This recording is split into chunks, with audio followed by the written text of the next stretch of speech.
92.7 FM WMDX, Madison's real news and great conversation. Here's your Daily News Roundup. For Civic Media News, I'm Connie Fellman. A child is dead after being hit by a car in Taylor County. Authorities received a report of the incident earlier this week in the town of Aurora. An investigation shows a vehicle traveling northbound hit the 8-year-old when they stepped into the road to check the mailbox. The child was pronounced dead at the scene. The driver and other people in the car were not injured. Green Bay's longest-serving mayor is taking another run at it. In a news conference earlier this week, former Mayor Jim Schmidt announced plans to run in the April 2027 election. Schmidt previously served as Green Bay mayor from 2003 to 2019. Schmidt says he plans to fight homelessness in the city, make home ownership easier, cut red tape for development, and improve education. Current Green Bay Mayor Eric Genrich says he hasn't yet decided if he will seek a third term. A new ordinance proposed to the Winnebago County Board is looking to stop the expansion of license plate reader cameras in the county. The ordinance asks the board to pass a law that would reduce law enforcement's access to the cameras. The proposal says the cameras would only be allowed for parking enforcement, access to controlled areas, and weigh stations, with data being deleted after 90 days. Winnebago County Sheriff John Motz wants to keep his department's 15 flock cameras, adding the tech has helped track down carjackers, child exploitation suspects, and more. The proposal is set to be reviewed by the Winnebago County Board's Judicial and Safety Committee.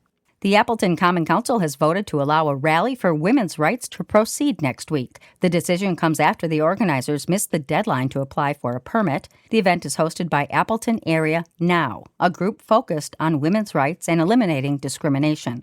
Several city departments had already signed off on the event, with council members voting to grant a waiver and allow it to move forward. It's set to take place at Houdini Plaza next Wednesday at 4:30 in the afternoon. The National Weather Service confirms a tornado touched down near Milwaukee earlier this week. The EF0 tornado's path was about a half-mile long, and peak winds reached 80 miles an hour. Strong, straight-line winds did cause much of the damage across the region during Tuesday's severe weather outbreak. A large tree fell onto a pizza place on Milwaukee's west side, forcing the business to close until further notice. Power outages continued for a couple of days, mostly in Milwaukee and Waukesha counties.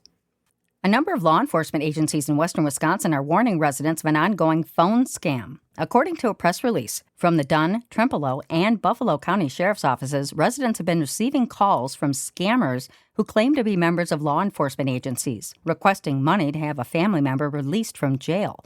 Law enforcement authorities are advising residents not to provide any personal information and hang up if they receive a call like that. Then, contact the agency directly to verify the claims.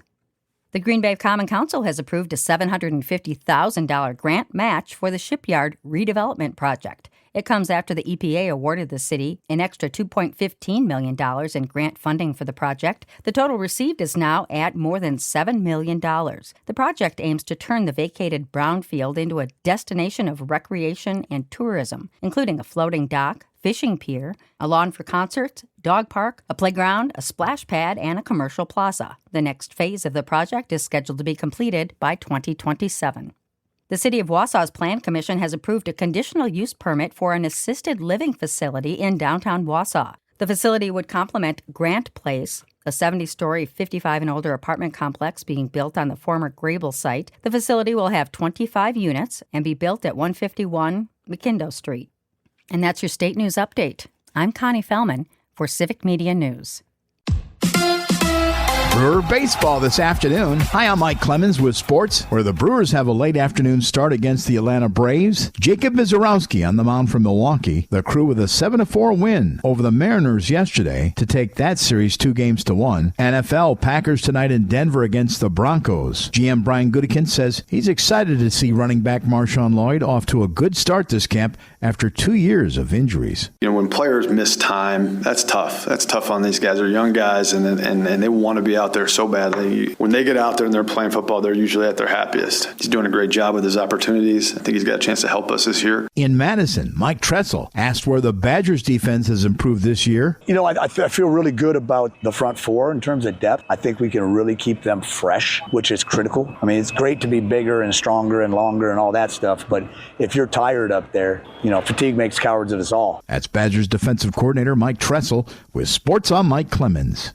Mostly cloudy today with a chance of a shower or thunder shower. Our high in the upper 70s to near 80 here this afternoon. Tonight, becoming partly cloudy. We're going to drop into the mid to upper 50s. And then tomorrow, mostly sunny with a high in the upper 70s. I'm meteorologist Sean Cable. That's your Madison News Roundup from WMDX. Find more news anytime at WMDXradio.com. Subscribe to this podcast on Spotify, Apple, or wherever you find your podcasts.